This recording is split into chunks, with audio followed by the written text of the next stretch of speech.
Hello, everybody. Welcome back to the Trail Network podcast. This is your host, Katie Asmuth, and today we have a very special episode with our guest and co-host of today, Dani Moreno, a good friend and neighbor of mine here in Mammoth Lakes, and super fun to take on this new kind of way to look at 2024. We walk through each month and talk about our favorite races, highlights, personal anecdotes, that sort of thing, month by month. We realized when we reflect on the year that we kind of forget a lot. And so it was fun to kind of dig back into our, deep into our photo albums to see what we did this year. It was super fun to reminisce. We missed a lot, so please be patient with us. I was thinking we missed Killian Durnay's Alpine Connections project where he covered 82 4,000 meter peaks. Seems like something we should probably mention, but there's a lot of things we missed, but we covered a lot, and I hope you enjoy this episode. Please let us know what we missed and sneak into our DMs. Thanks.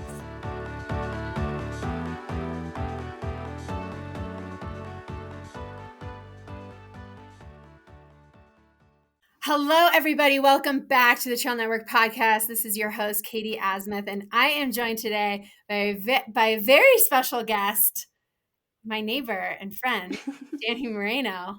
Welcome to the Trail Network podcast. Your first time on our pod, which is shocking. Thanks for having me. I know, I feel like your podcast is like our sisters, you know. You guys are a little spread out. EmKay and I are kind of close to each other, but I'm a big fan of the pod and of all the hosts on the podcast. So this is really cool. I feel like I'm at like my friend's house for a sleepover. Yes, please. Dani, you are talking about your podcast, the Sub Hub podcast with your co-host, EmKay Sullivan. It is an awesome podcast. I'm sure everybody listening right now has listened to your podcast, but I am a huge fan because I am an ultra minded person. And so this podcast has absolutely catapulted me into the world of sub ultra distances. And it's so fun. And I get so jazzed and excited. And I just want to say thank you for bringing that content to the world. We need you. So everyone listen to the Sub Hub podcast. Thank you. I appreciate that. All right, a little bit of a walkthrough of the plan for today. So we are going to do a bit of something different, a little bit. This is just my fun idea. We're going to walk through month by month of 2024 and talk about fun things that happened in trail, maybe some personal anecdotes, and just generally, I think what happens when it gets to December, at least for me, is it feels like it was just this crazy whirlwind of a year. And it happens every year where I'm just like, what happened again? You have to like look back at pictures, like, what did I do? And I think it's really important to reflect on what happened, where we came from. And I think it'd be a fun format to kind of go month by month. So Dani, thanks for coming along on this journey with me through the months of 2024. Yeah, it's like a Spotify recapped or wrapped, you know, you get your playlist at the end of the year and then you're like, oh, I do remember when I was obsessed with that Taylor Swift song in January, but I totally forgot until you're reminded. Yeah, and even as I was reflecting on this for myself, doing a little bit of research here, going, wow, I totally forgot about that race and I totally forgot about that thing, you know? So it was just really fun. So personally, this has been a fun exercise. Okay, let's dive right in. January 2024. We are excited for the new year. Where is Dani in 2024 January? Oh man, I was just starting, I was training for some half marathons. Oh, Way Too Cool was my first goal of the year, Oh God. which ultimately got, you know, canceled. But in January, that's kind of what I had my eye on. And I think I had a brief moment where I really wanted to sign up for Black Canyon and Black Canyon 100K. And 10% of my friends and colleagues were like, yeah, do it. And 90% were like, yeah, you've got like 5 weeks. You probably shouldn't do that. But yeah, I was in the midst of training. But in the trail running world, I think I was most enthralled with the series calendars, like a lot of people are in the beginning of January. I think a lot of us actually start planning in like October, November, December, because depending on which team you're running with if you are sponsored in the moment or not, like you have to start registering for some of these big races or else they fill up. So on the Golden Trail World Series side, it was the first time there was 8 races. And with any change in the trail running community, there was a lot of discussion about that and if it was good for the series. And simultaneously, another big series was getting a lot of attention, which was the UTMB series. Because people were unsure if they were actually going to be going to the finals or not because of some decisions that they had made as they were continuing to grow their series. So that's kind of like January 2024 for me. What about you?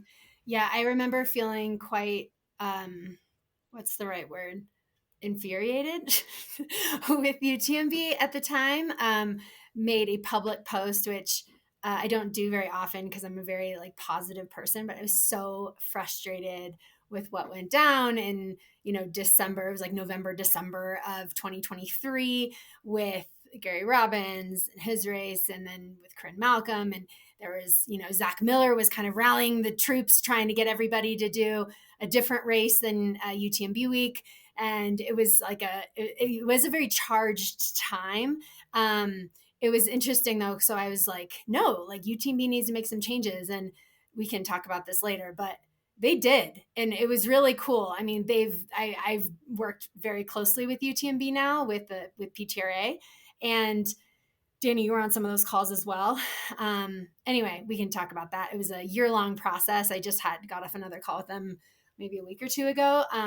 But there was a lot of progress. So I will say, instead of just complaining about it, there was a lot of forward motion, and ended up hopefully being a happy story, though there's always things we need to work on. But at least UTMB is coming to the table and wants to be a part of improving their series. But yeah, that was a big part of January for sure.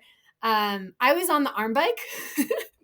I had surgery in November on my navicular bone the second time.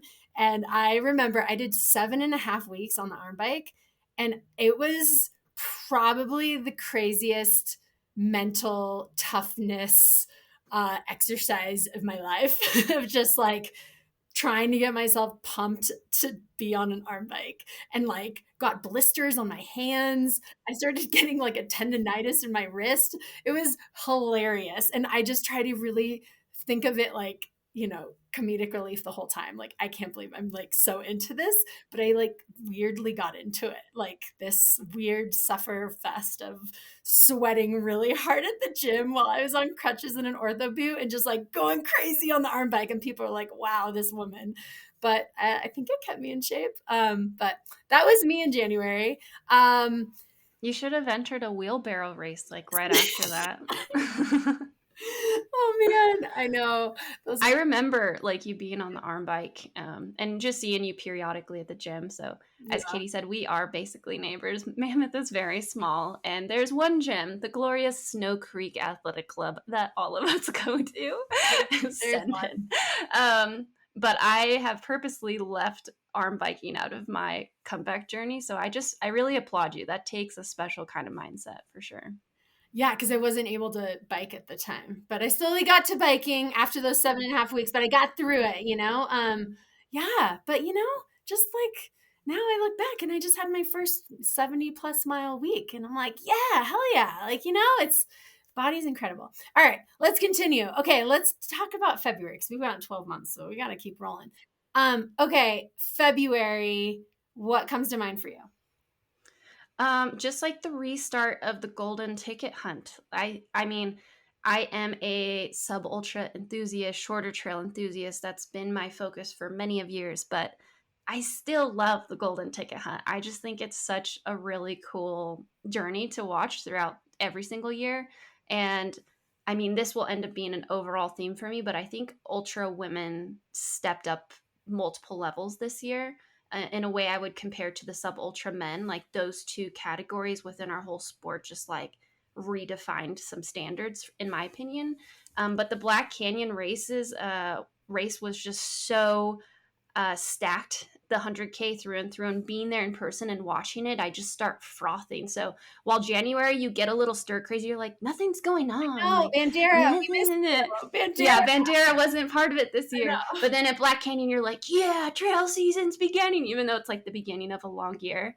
And then Tarawera was another one where we got some great golden tickets there. And then Transgran Canaria, it's like, it's not a golden ticket race, but it's one that I always have my eye on. And then watching, greats go and crush it there. That was kind of like my February highlights. Oh, and I ran a 1:10 half marathon, which I was really happy with. It was net downhill, but that was my personal, like, big moment. That is so fast, Dani. Like, oh my God. That is so fast. You were so fast. Well, at that time, I think Way Too Cool was still happening. And then, of course, that's in March. And I remember we had talked about that point. It was like, you were going for the course record. It was fun. Anyway, and then it ended up getting rained out, which was a real bummer. But you were so fit, man. I remember thinking about that time because you were thinking about, like you mentioned, jumping in the 100K, which would be your furthest distance at the time. And I was like, you got to do it. You're like, no, that's stupid. Don't. 5 weeks of it build is probably not a good idea. If you ever want to be told yes to an idea, go to Katie Asmuth. That is why I'm not a coach. I'm like, yes, do that. Sounds great. Shoot your shot. Go for it. Yeah. I love it. Okay, what for me, for sure, highlight Black Canyon. It was so fun going there, doing race commentary, being there all day. I did the race commentary for the 100K and the 60K. And I think a highlight, Hayden getting the course record was a big deal. I think Hoopiter was really fun. That was a big storyline for me. That was the first time we saw him and kind of came out of nowhere. And, in my very Western perspective of not, I guess US perspective, I hadn't known of him. And so that was really fun to see his name.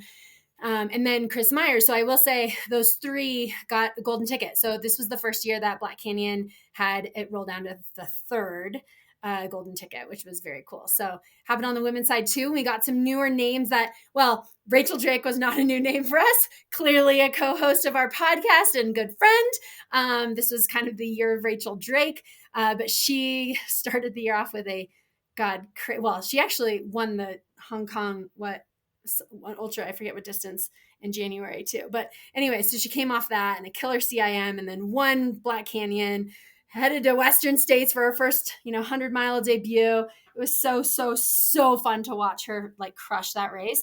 But, and Becca Wendell and Lauren Puretz, that was the first time we saw them really actually like getting to the top. So the two of them had been on the race circuit for a long time, but they had never had a golden ticket before. So that was really, really fun to see their names. And then we keep seeing their names throughout the year. So it's fun to kind of like see them, like the people that kind of like enter into the golden ticket race and then they become a part of the, like, Yeah, it's like a weird series. It's like not weird. A series, but it is. You start like seeing their names more. And I think from all the hype with Western States and what else they race, and you just, it's like they're like a part of that kind of elite class. So it was really fun to watch them throw down for sure. Yeah, cool. All right, should we head to March? Yeah, let's go to March. All right. Way Too Cool did not happen, as we mentioned like 4 times. What did you do in March, Dani? Oh man. I remember that week of the race. I think it was the weekend before, and I looked at the weather forecast, and I look at NOAA a lot for race weather stuff. And I was like, I don't know if this is like, I'm going to like this. Like, it's rare that I don't go do a race with the sole. I guess most of the time I'm like trying to do my best, whatever the conditions are. I try to win or podium, etc. And then if I really want a course record, then I really focus on that. And it's rare that I'll take myself out of a race if that situation isn't presenting itself, if that makes sense. I'm just like, whatever it is, I'll show up. But these conditions, I was really concerned about them. And then the race ended up getting canceled anyway. So I was like, kind of a good gut check that I'm like, oh, that was actually a good call. I think I just didn't do anything. If I remember correctly, I was just like, oh, I'll just change focus to Canyon's 50K, which probably was the best call in the end. But for me, I love our American like February, March 50Ks. I think they're such a great staple because a lot of the golden ticket runners and just like speedier folks jumping them. So trucking at 50K was a really fun one to watch. Francesco Pupi came over, which I was like, yay, I want more Europeans to come and do like Yeah, our the Pupi classics. tour in the States. Yeah. That was rad. And that was just the start of it. And he got the course record with Matt Daniels hot on his heels. So that was really cool. And then we also had, and then Claire DeVille had a great time as well. And then we had the Further Project, which I just thought that was super unique, which Lululemon put on, very women focused, them really running as far as you possibly can, and a bunch of studies being done while that is happening. And then I don't want to steal your thunder, but I know you agreed with those. What was the other thing that came to top of mind? I mean, for me, for sure, it was the performance of the year with Jasmine Paris at the Barkley Marathons. That was so fun to watch. I mean, I really followed her along this year, and I really usually don't follow as closely, but watching what Jasmine threw down, just that history firsthand, being able to like watch her get to the gate with like seconds to spare. Yeah, that was really, really fun. So I think for me, March was definitely given to Jasmine Paris. That was a like incredible, like historic performance that I will never forget, and really have already many times in my training think about Jasmine, how hard she had to dig to be able to pull it off. So really, really fun to watch Jasmine Paris absolutely kill that. So for me, that was the performance of the year for sure. So yeah. I would say it's up there for sure. It's one of those few things that transcends our sport, because I don't know about you, I've probably had more than 20 people say, have you done the Barkley Marathon? Almost like you would ask a road runner if they've run Boston because of the Netflix documentary. And I'm like, no, I haven't. And they're like, are you going to? I'm like, I honestly, it's not my thing right now. I actually do these other things. And they're like, never heard about that. So yeah, it's really cool to like see her get so much hype and see her transcend our sport. So it's really cool. Yeah, big time. Do you also get that with Badwater? Because I get that too. And I'm like, I get it. It's honestly Barkley and UTMB now. Like UTMB, I think has transcended a little bit. A lot Americans, obviously Western states, but not Badwater yet. Actually, maybe just because where we live, I get it a lot more because Badwater's so close to us. But anyway, yeah, for me, Jasmine Paris was a huge highlight of really the whole year for me. So big shout out to her. And then, of course, on the Trail Network podcast, you were welcome to listen back, but we did a lot of coverage about Further. We had several guests about that. And of course, Leah dominated that race or that adventure. So and yeah, also we had Poopy and Matt Daniels on and Claire DeVoe. So yeah, it was very, very fun to cover March. All right, let's head into April because you rocked it. Mammoth rocked it at Canyons. What happened in your April, Dani? Oh, my April, probably one of the best things this year, Canyons 50K. It was just such a fun race. I got to race against some incredible American women. And I feel like that 50K space the depth is just keeps growing and growing and growing. So I had a great battle with Tabor Hemming and Jennifer Lichter. And yeah, that whole Canyons weekend was just crazy. I won the 50K. A good friend, Rod Farver, to both of ours, won the 100K after coming off of a disappointing Black Canyon hit for him. And then we had EmKay Sullivan, co-host, but also technically on the east side, get second in the Canyons 100K. Her first 100K. Her first 100K. Ticket. Heck yeah. But it was just kind of crazy. Eventual OCC winner Eli Hemming won the 50K. And then to me, one of like the performances from like a high performance standpoint, not so much like Barkley FKTs, because I do think Jasmine and Tara deserve their flowers there. But like if you're ranking something, to me, Katie's Canyons 100K is just, I mean, I'm signed up for the race and I'm looking at her splits and I'm just like, how did she do this? Yeah, totally. Sixth place overall. Your mind was just like blown that day. Like, what happened, you know? And for me, the craziest part was that afterwards, she was like, yep, I did it. Like, no, it was no drama. Everything kind of went according to plan and was just kind of not even that excited. She was just kind of like mellow self, like per usual. And I'm like, holy God, this woman is a badass. Yeah, that was really, really impressive to watch. And I will say, so fun. I watched it from afar. I was asked to be on the live stream and I couldn't make it. And I was super bummed about that because that would have been a really fun one to be there in person for.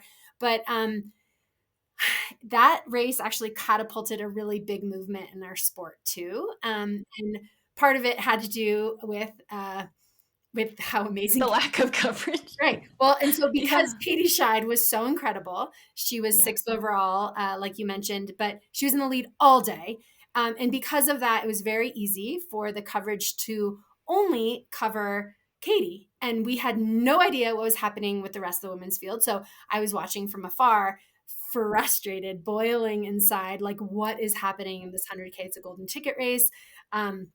What's going on? I have no idea.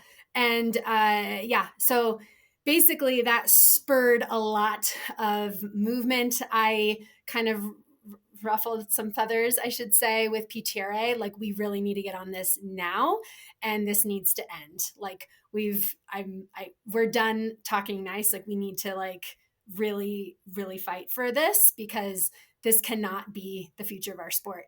And that really started a lot. And that was where Here for the Women's Race was born, which is very fun to say. And we had a whole movement there. Of course, Corinne and Hillary have now taken that over, but initially started as a PTRA movement and working very closely with UTMB starting at that time. So it was really after Canyons cascaded a big, big movement in our sport, and just really exciting to see where it has gone. But yeah, so sometimes bad news becomes good news if you look for the helpers and you like fight for what's right. So Yeah. it ended up being a good thing probably in the course of our sport. So Thank you, Osprey, for sponsoring this episode of the show. Osprey packs are known for being durable, sustainable, and comfortable. I've been seeing a ton of Duro and Dyna trail running hydration packs on the trail, and I'm sure you have too. I also have to rave about my new favorite luggage, the Daylight Carry-On Travel Pack 44 liter. It is the biggest carry-on allowed on an airplane, and wow, have I been amazed at the amount of gear that this can carry. It's shocking.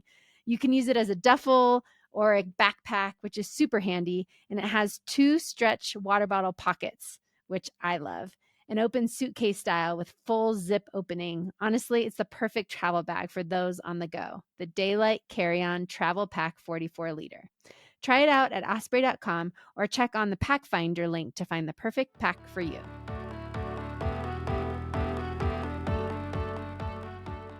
Yeah, no, definitely. I would agree with that. And I will say that Canyons was the end of April.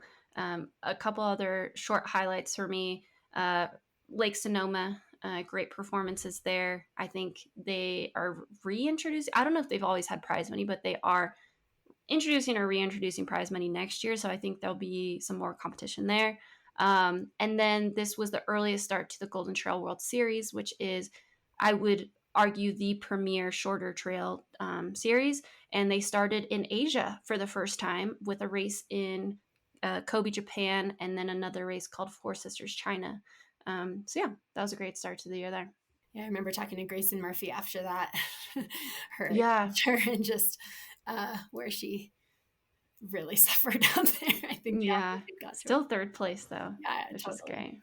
But Um, yeah, April is big. And then I feel like April's become like the start, but then May you start gaining momentum. So what happened for you in May? Wait, when did you get your gravel bike? Was it around going into yeah, May? April 1st, I got my Okay. gravel bike. So that was a big deal. I was finally out of the ortho boot and could like go on an adventure outside. And yeah, that like it was one of those things looking back in my year. I'm like, oh yeah, gravel. I forgot I did that. Like I was so in to gravel. I mean, I raced like 3.5 weeks after I got on a gravel bike for the first time, which was pretty wild. And I talked about it on the podcast, but like literally like gave everything. Like it was probably one of the hardest efforts of my life. And because I was like, I just miss feeling and competing in this way. And that was really fun. So I raced a Fondo race and nobody else was racing, but I did. Anyway, gravel, and started a huge adventure for me. What took me a lot of amazing places. And that's where it all began. And actually in May, first week of May, I did a 1-week gravel camp, which was very fun, from the race directors of the Mammoth Tough.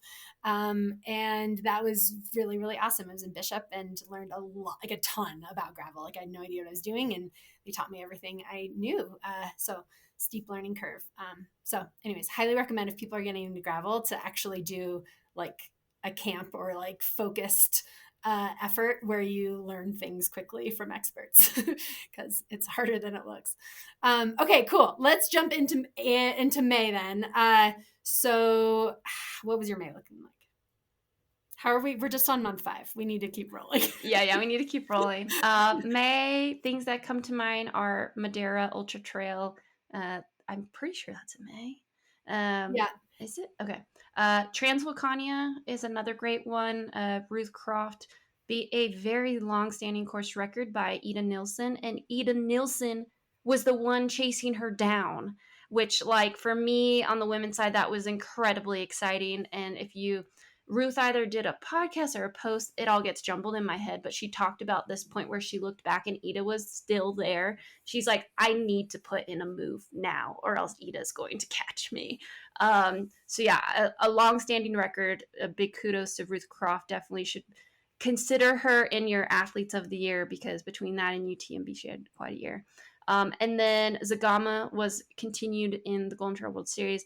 I went there. That was a long-standing bucket list race. One of probably my more terrible results in the last couple of years, but it, like, Zagama is Zagama. I took a lot from that. And yeah, it's a race with a beautiful spirit. So if it's on your bucket list, go do it. It's surreal to be there. Yeah, I What think about that was you? tough for you because you had just come off this like insane win at Yeah, it was too. My yeah. iron was messed up. It was too soon to race. Yeah. I was racing again too soon. It just was not the best call. But you live and you learn. But it was the Gamma, so maybe it was Yeah. You got a great experience out of it, you know? Yeah. Yeah. I remember talking about that, and you're just like, I care, you know? And I Yeah. think that probably is always a good reminder when you feel deeply and frustrated about a race outcome. It's just like, it's because I care so deeply about this sport. So yeah, it definitely it fueled maybe a fire for the rest of the year because you had a killer year. Cool. Yeah. For me, May, I volunteered at Coyote to Moon, which is a 100-miler in my hometown of Ojai, California, which was super fun, and camped with a bunch of friends, and it was a really good time. And then another huge highlight is I volunteered at the Western States Training Camp, which I've gone to for 5 or 6 years. Like, I'm a big fan of that. It's really more fun than the race because you just get to race with all your friends. And really, I will say, it's really a great way to experience the course, even if you're not racing Western States, just to see all those, like, the allure of all that is Western States. And you get to go to Michigan Bluff and Robinson Flat and all of these, you know, so it's very fun. And really, I think that's a really big part of the community bonding of our sport, you know. And on the elite side, it's really fun because you get to meet all the people you're going to be racing against, and I don't know, it's really great. So that was really fun. Okay, June, I went to Bighorn because Pete raced a 50-miler, which was so fun. And I got to start running a little bit, like 1 minute on, 1 minute off, and that was a really big deal. And then we went to Yellowstone, and we saw 28 moose, which was insane. I almost ran into a bison. That was terrifying. Oh my gosh, that's so scary. So June was very fun in the beginning, ending the school year for the kids. And yeah, that was the start of my June. What about you? June, I mean, it's just default now. I think of Broken Arrow, Lavaredo, Mont Blanc Marathon, Western States, all of those 4 together. Totally. I did race Broken Arrow. It also was not my best result, but it was cool. I ran that race 6 years ago and won it, within its first couple of years. And this was my second time running, which is hard to believe considering how close we live now. But I've, done pacing, Mont Blanc Marathon. So it was cool to return to it. And even though placing wise, it wasn't where I wanted to be, I think I still beat myself by 20 minutes. So that was cool. And kind of like a roundabout way, Wow. And following the action, I think Mont Blanc Marathon on the shorter distance side, along with OCC, because OCC technically isn't a sub-ultra race because it's longer than a marathon. To me, Mont Blanc Marathon was the most stacked race, only compared to the Golden Trail World Series final. And so there was a lot of great action there. And then I got to pace my really good friend, Ingvild Kaspersen, fastest woman's debut ever. I remember, I'm a big pace studier, and I remember studying the paces from Rocky Chucky to the finish, and I kept telling, like, okay, if we run this pace, like, that's faster than what Ellie Greenwood ran when she broke her record. And I remember running, and we were trying to catch Emily Hoggood and Esther, who were ahead of us, who seemed also somewhat close together. And I remember looking at my watch and being like, how are we not catching anybody right now? Yeah. And we got caught by Ida Nielsen, and we only dropped her because we like went even faster for like the last 8 miles or so. But like the women's race, being in it for that short portion illuminated even more how crazier that top 10 was. Like, we were running historical splits and still weren't catching people that were a minute ahead of us. It was crazy. It changed the sport forever. It changed it. It really did. This Western States was unlike anything. There's no going back. No. It blew everybody's pace charts out the window. I remember talking to, Rachel Drake about like my splits. I was planning on winning, right? And then she's like, it was just absolutely insane. You can't go off splits. You got to be racing. And yeah, I was crewing Esther all day to her third place finish, which was super fun. It was my personally first Western States away from racing I raced the last 3 Western States. So that was personally tough to not be able to race, but also felt really fun to give back in the sport a different way. And just to see how fast everybody was. There was a part of me that was like, maybe I can race. I'm like running 5 minutes on, 1 minute off at that point. And then I'm like, I could just walk it in, that sort of thing. And I'm like, wow, this is crazy.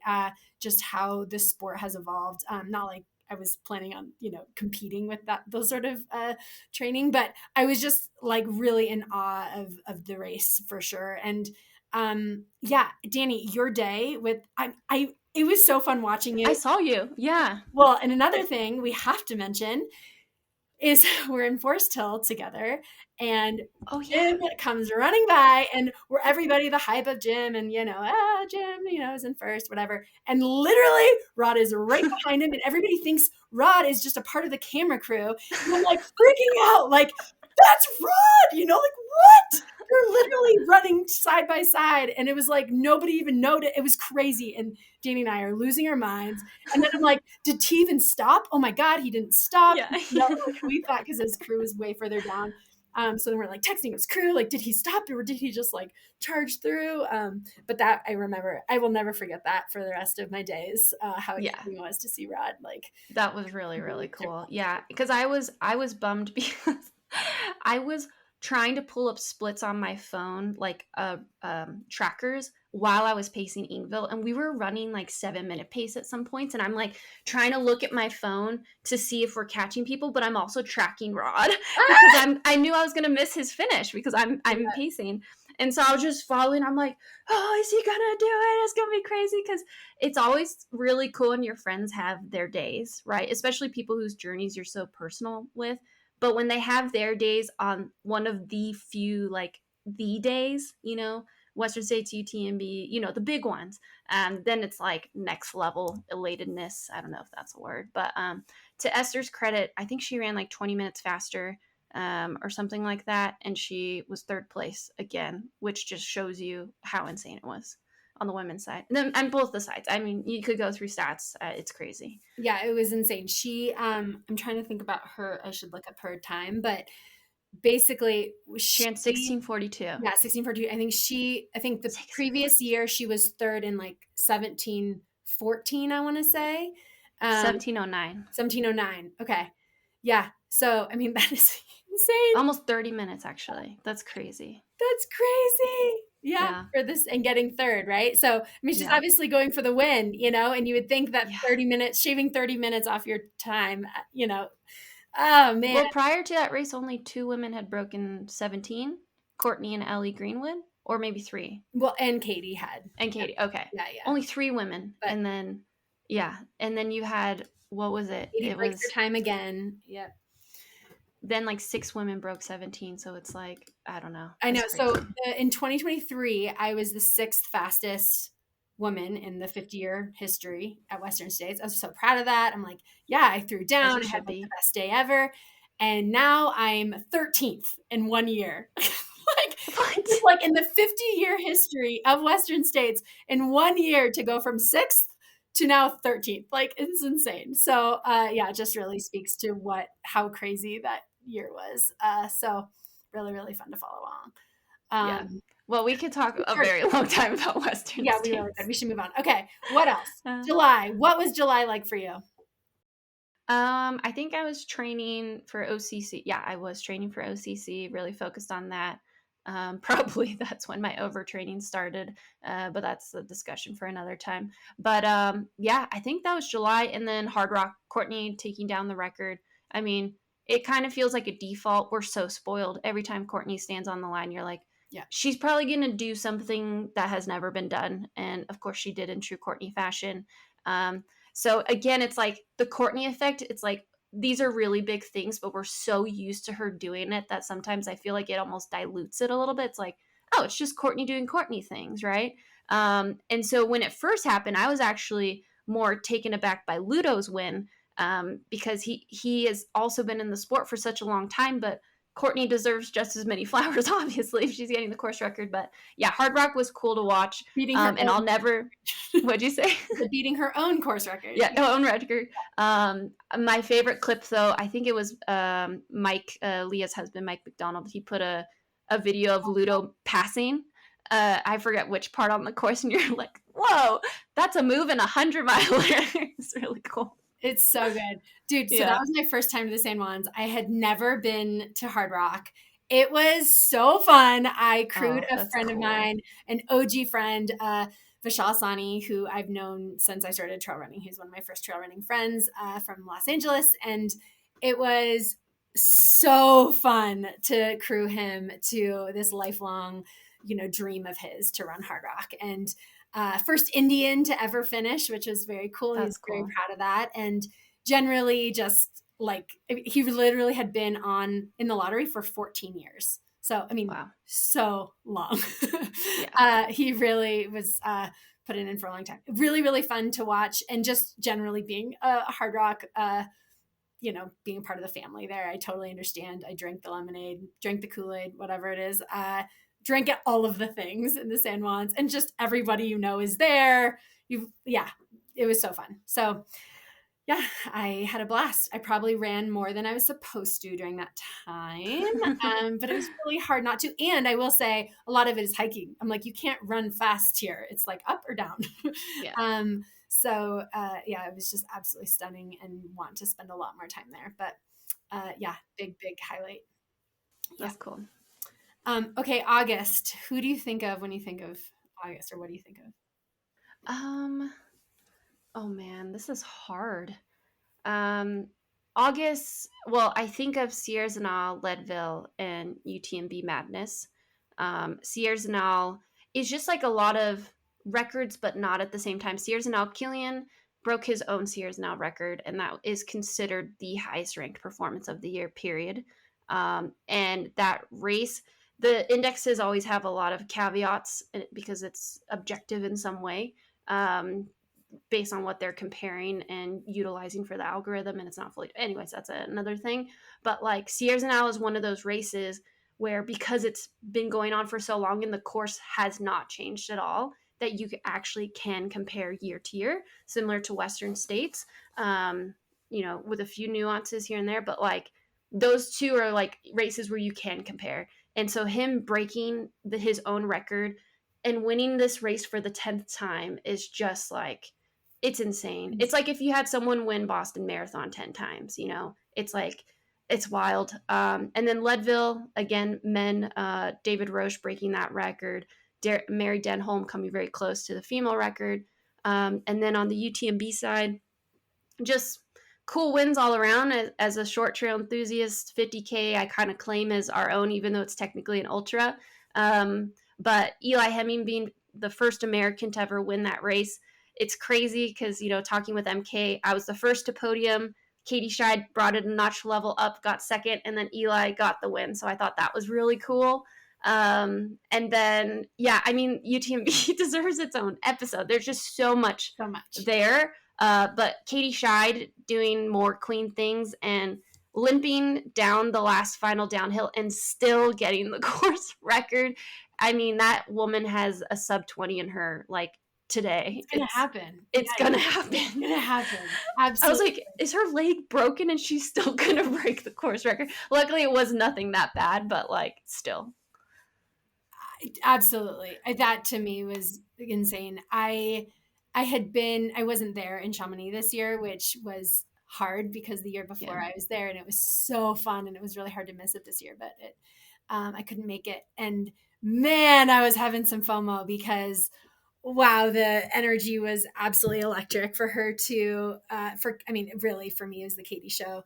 And then Vincent, like that was very, very, like, what a wild race. What a wild story. Wild story. And it's one of those things that we say like, okay, the sport's never going back, right? Like we're getting, like 19-year records being broken with David Roach and Leadville and, we're getting so fast and so there's a new element of where we are with carbon cooling carbs, right? Like the three, everybody's doing it. Everybody's getting faster and faster.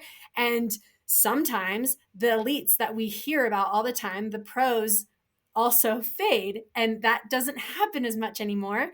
But Vincent was able to throw down and had an insane time where you're like, wow, this was a name nobody knew of. I mean, people that follow the sport very closely knew of him, but just such an incredible story there. Hoka engineer just being able to dominate like out of nowhere. Very, very cool. So that was a big storyline. I will say too, like Hayden's win at CCC. If you follow Hayden, like he did have a rough go with some injury stuff back and forth. Even this year after Black Canyon, he had another niggle pop up. So for him to get that win again after multiple years of having pretty rough goes at UTMB, like he had multiple drops through CCC and UTMB. So yeah, it was cool to see him get that win again. I mean, we'll just say all the winners now, but Tony McCann, back-to-back wins. Oh, that was one of 5 women to ever win 2 races at the Chamonix Madness. And then Miao Yao getting her win at OCC after, trying a similar tactic last year, but this time it stuck and she blew all of us away. Yeah. So did love she that. She just was 3rd at the Shanghai Marathon. Yeah. Just, and she's like disappointed with a 2:32. I know. I was like, for our shorter distance, if you're not running sub 240 anymore, like you need to start working on that speed because the top end people all can run under 235 pretty much. I mean, our very own EmKay Sullivan just ran 235 something. So yeah, wait, we need to talk about that when we get to November. Okay, so we're going to head. So for me, September week was in September. Yeah, but we covered it already. So because there's lots to talk about in September. For me, what do you want to talk about in September? Oh my gosh. The 2 Golden Trail World Series races in the US, Headlands and Mammoth Trail Fest. Obviously Mammoth Trail Fest, a special place in our heart. Just so cool to see people from around the world come to your hometown and give it their best on these trails. So that's really what sticks out to me in September. Oh, also I'd broken my foot. So I was kind of like in my air cast, whatever it is, processing that. And that was the start of that. What about you? It's like I got my foot broken and then you were never on the same page. Yeah, it was so fun to get that text from you. I was like, no. And I was like, wait, I'm just coming back. I need my training back. But actually, I should say that I raced the Mammoth Tough, and that was so anticlimactic because I was like, my A race of the year was a gravel 100 miler. And anyways, my shifting it stopped working. And long story short, it was such a bummer of a day. I ended up starting the race an hour and 40 minutes later than everybody else. And I was so bummed out and I was just like, darn it, and I didn't get that race experience I was really excited for in a gravel race, in like a throwdown, because there were some really insane women here. But I did race myself, and I gave it my best effort, and it was really kind of a mental challenge, and really got the most out of myself. So that was really fun. And it was the end of my gravel chapter. I was like, okay, close the book. Wasn't exactly how I wanted it to close. Preferred like a win on the gravel bike, but it was really fun. And I'll still gravel. I think gravel's awesome. I still like to do it for cross training, but really running is my true love. So that was that. Mammoth Trail Fest for me, clear highlight. And then we could talk. We had a whole series, a whole episode on Mammoth Trail Fest. It was so fun.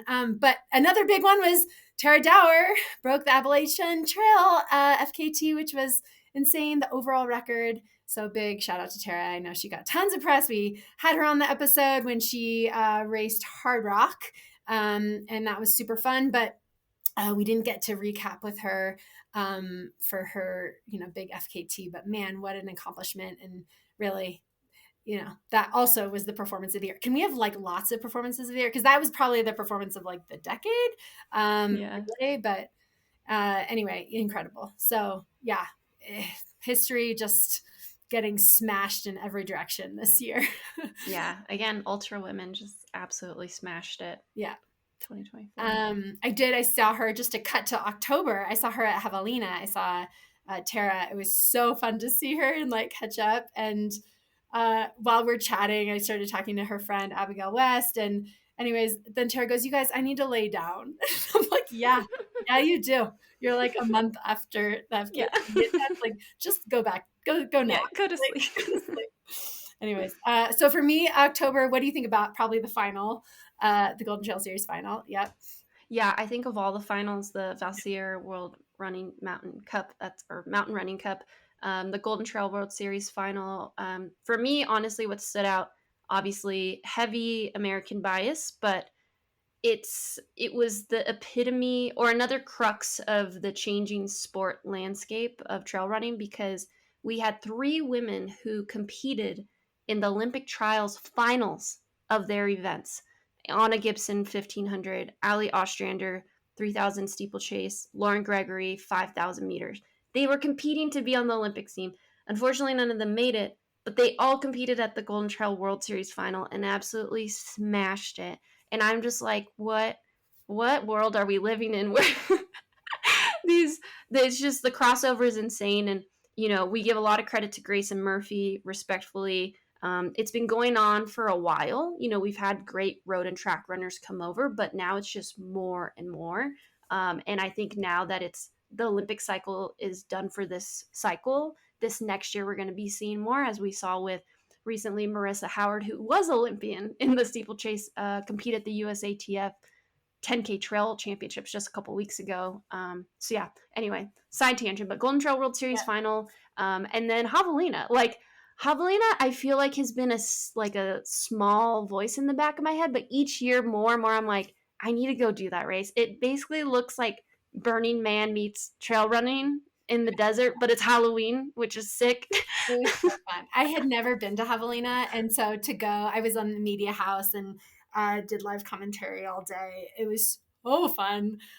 Dressed up, lots of glitter.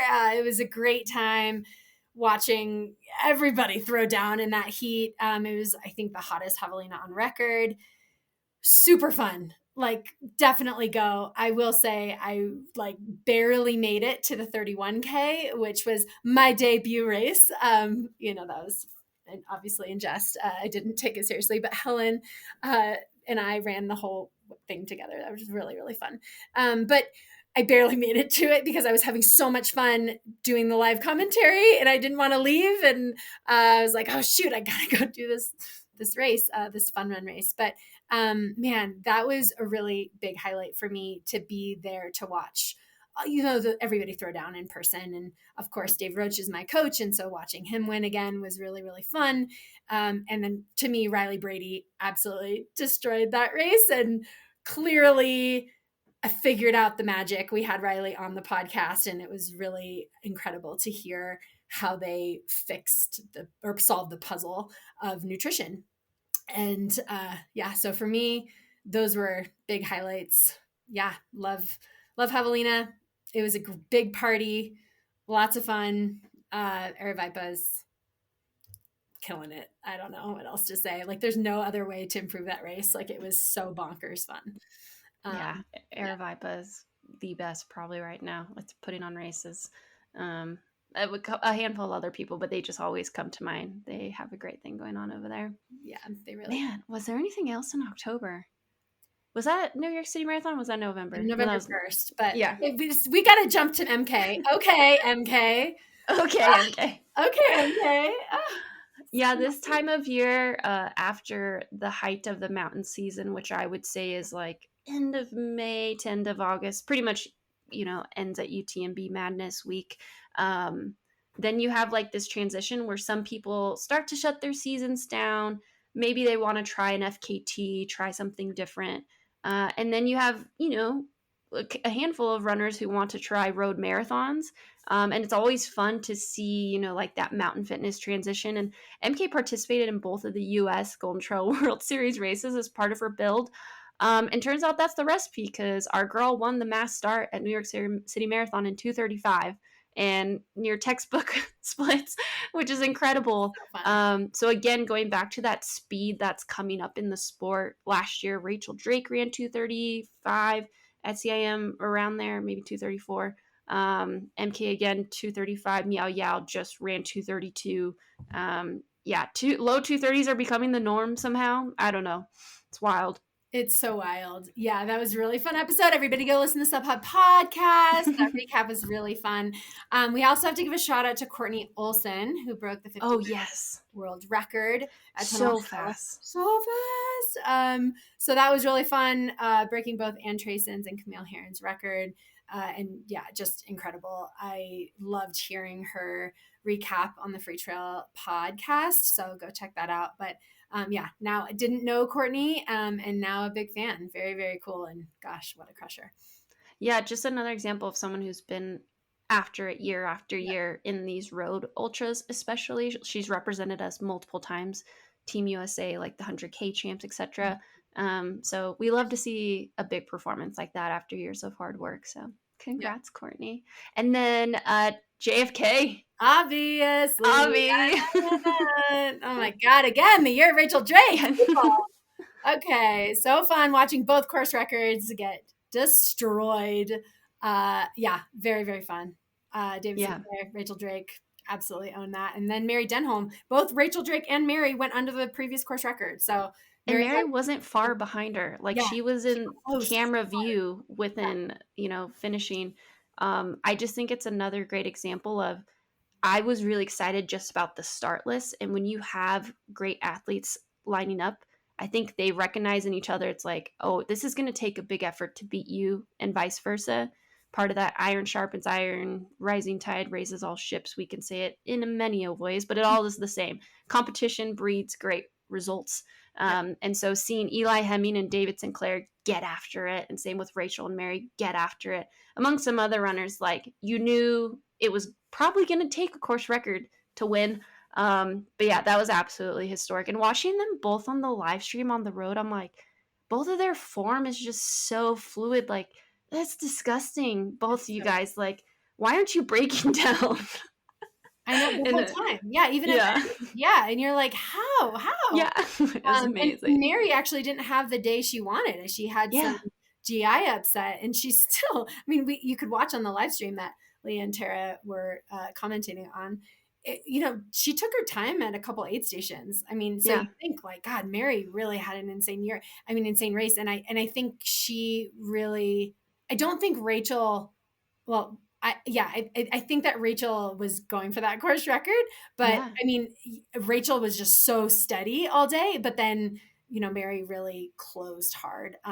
And then watching David, I don't know if you watched this, but watching David after he finished, he's like just chatting. Didn't even chatting. Well, the cross-legged sit had me like losing my mind. I'm like, I can't even like stand after a 50K. How are you? He's just like, it was good. Hey, you boys, Scott Jurek, we need some sort of meme of David and Claire just like sitting cross-legged, like after this historic course record. I don't understand. Like, How? Yeah. He's Incredible. going to be a weapon. So he just started focusing on being a full-time athlete in July.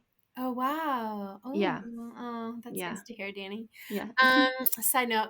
Okay, incredible. November was jam-packed. Loved that. And really Yeah. fun to see that sort of action at the end of the year. I mean, we didn't even talk about Ultra Trail Cape Town, which was Oh, another yeah. huge race. So, Another I mean, huge really, race, yeah. November, it's really fun to watch the athletes that kind of start their kind of off season later, Yeah. people are really closing hard on the year. And so it's really fun to see what people are able to throw down. And gosh, Yeah. people are really recovering well so that they can continue to race, which is awesome to see. And this brings us to December.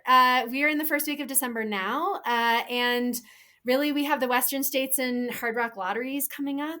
Yeah. CIM, Free Trail Runner of the Year. Please go vote. Performance of the Year as well. What else for December? What else are you excited I about? honestly was going to say the same things. Like the lotteries, I think are the nice, holiday present for some people before they fully take some time to enjoy their families, etc. Some people might do some like Santa runs and stuff like that. But I don't know. I think it's good that as a community, this time is slower for a lot of us. I know if you're coming off of an injury, based off of personal experience, you're like kind of amped, but it's always good to take some time just like to yourself, reassess your life balances, etc. And because before we know it, once February's here, it's super height all the way up until the next November. So enjoy your December and January is always what I try to tell people. Yeah. Yeah, I mean, unless you're going for a golden ticket at Black Canyon, That's true. then You could be in the midst of there's, training. there's Yeah. But I mean, no, like racing, like you're not really racing, but you are training. I know that I think doing well at Black Canyon, you have to have a special mindset because this time of year is so much slower. Like you are like, I'm getting after it. I just read this post of someone who said they're racing at Black Canyon. And they kind of looked like you. Oh, weird. Yeah. Strange. It's strange. That's nice. I will be racing Black Canyon 100K. And, it will be my first race back after 2 navicular surgeries, since the Javelina 31K clearly didn't count. This is really exciting to toe the line. I'm like super pumped. Really, I'm just all about the process here. And you and I both know, like, you can give it everything you've got and it might not be the day that you wanted, but you got to shoot your shot. And I'm stoked to line up and see where it brings me. But I'm going in with lots of dreams and ready to work hard. So I'm really, really excited to get a training buddy in Mammoth, Dani. Yes. So now that you're back to running, I know not every day, but getting closer. So I'm excited about that. Do you want to give any sort of update on your injury and where you're at? Yeah. Well, first off, I'm just so excited for you. I've known for a little while, but seeing your post today made me so happy. Especially being in an injury cycle myself right now. I just got a CT scan, so I'm waiting to hear the results. I am signed up for Canyon's 100K, and I have decided, if everything is going well, fingers crossed, I am signing up for Chuckanut, which the registration opens this Friday for anyone else who wants to sign up. Gonna hopefully use that as my first like goal and get me excited to train for something big before Canyon's 100K. And yeah, that's pretty much it. And then I'm going to Germany with my family in December, so that'll be good. Yes, that's awesome. Okay, well, this has been so much fun, Dani. We will wrap it up. I thought this was really a great way to end the year, and what a fun recap of 2024. So thanks for coming on the pod with me. Thanks for having me. Yeah, hope you all enjoyed. Bye.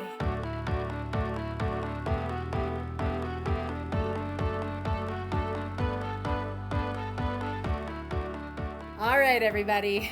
What did we miss? I'm sure it was a lot, but hopefully we covered some of your favorite highlights as well, and you were able to at least be entertained by our perspective on the year when it comes to trail running. So we hope you enjoyed the podcast. Please do what you know what you need to do. Give us a thumbs up, like us, sneak into our DMs, follow us on YouTube.